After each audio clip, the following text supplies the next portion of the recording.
Bonjour, bienvenue sur ce nouveau tutoriel vidéo.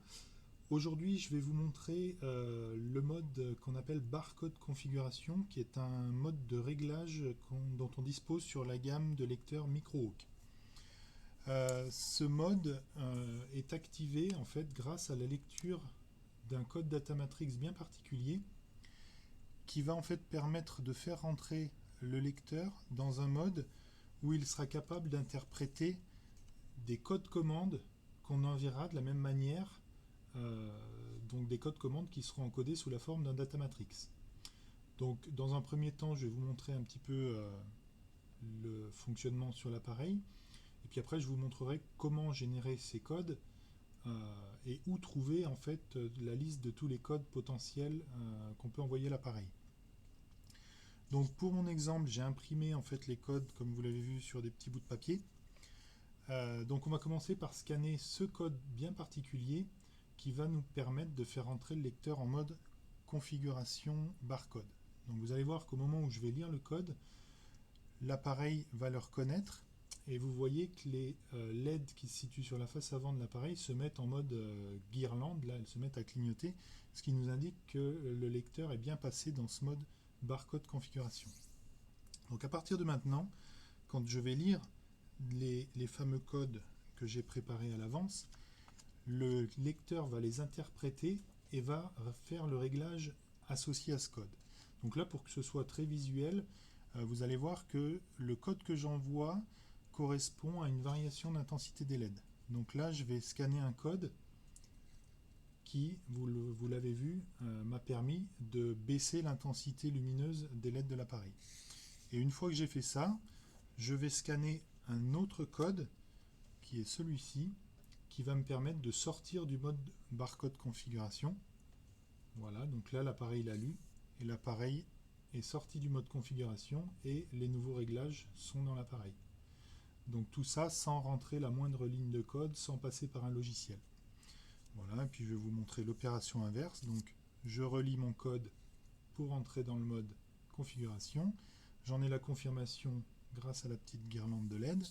Et maintenant, je vais scanner un autre code qui va me permettre, vous voyez, de revenir à mes réglages d'intensité que j'avais auparavant.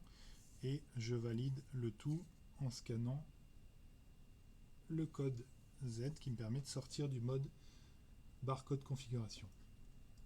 Maintenant, je vais vous montrer un petit peu comment générer ces codes et où trouver la liste de tous les codes possibles. Voilà, donc on lance l'interface WebLink qui nous permet d'accéder aux réglages du lecteur Microhawk. Et je vais vous montrer comment récupérer en fait les codes commandes qui vont nous être nécessaires pour créer en fait ces petites étiquettes de réglage du lecteur. Alors il y a deux options pour récupérer ces codes commandes. La première, la plus fastidieuse, c'est d'aller dans la documentation pour récupérer tous ces codes commandes. Mais selon moi, il y a une méthode plus simple, plus ludique, qui est en fait l'utilisation de la fenêtre de terminal que vous trouvez dans les réglages avancés de l'appareil. Donc on va effacer tout ce qu'il a à l'heure actuelle. Et en fait, cette fenêtre de terminal va vous permettre de voir passer tous les codes commandes qui sont envoyés à l'appareil lorsque vous effectuez des réglages dessus. Donc j'ouvre la fenêtre de réglage avancé de l'appareil et je vais reprendre l'exemple de l'intensité des LED de l'appareil. Donc si je viens ici modifier le paramètre d'intensité lumineuse, que je le mets sur High, vous voyez passer le code commande correspondant dans la fenêtre terminale. D'ailleurs, si vous survolez la ligne, vous allez avoir sur la droite un petit message qui vous indique en fait les réglages que contiennent ce code commande.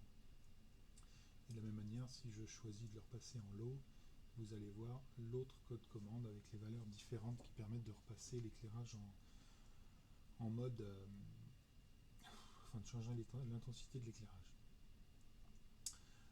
Ces codes commandes, une fois qu'on les a, il va falloir bien entendu les encoder en data matrix. Alors, pour encoder ces codes commandes au format data matrix, on va maintenant passer sous le logiciel ESP qui va nous permettre, vous allez voir qu'il y a un petit utilitaire incorporé qui permet de créer les codes data matrix.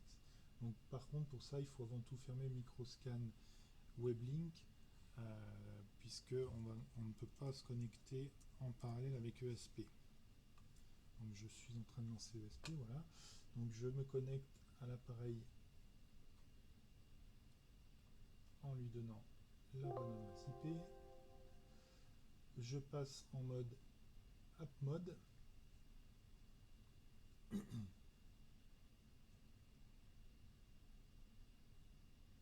une fois que je suis dans ce mode, vous allez dans le menu View et vous avez l'option Barcode Dialog. Donc ça, on peut le détacher. Voilà, on a cette petite fenêtre qui s'ouvre qui va nous permettre de générer nos data matrix avec les fameux codes dedans. Donc, vous avez déjà ici la possibilité de créer le code de démarrage de la configuration. Donc, vous voyez, c'est ce fameux petit code que je vous montrais tout à l'heure qui permet de basculer l'appareil en mode barcode configuration.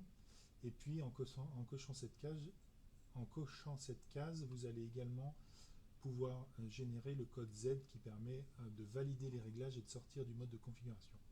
Et entre les deux, vous allez pouvoir ici taper la commande que vous allez vouloir envoyer à l'appareil. Donc si je reviens sur mon exemple, on va taper la commande K536,1,3,0,0.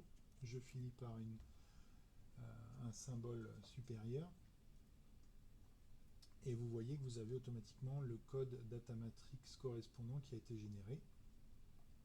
Je vais taper une nouvelle ligne qui correspond l'autre code commande, donc c'était le K536,3,3,0,0. Et j'ai désormais les deux codes ici qui vont me permettre de basculer l'éclairage en mode haute puissance ou en mode intensité réduite. Donc ensuite vous avez un bouton print qui vous permet de sortir sur votre imprimante les codes commandes, ce que j'ai fait en les imprimant sur mes petites feuilles de papier. Voilà.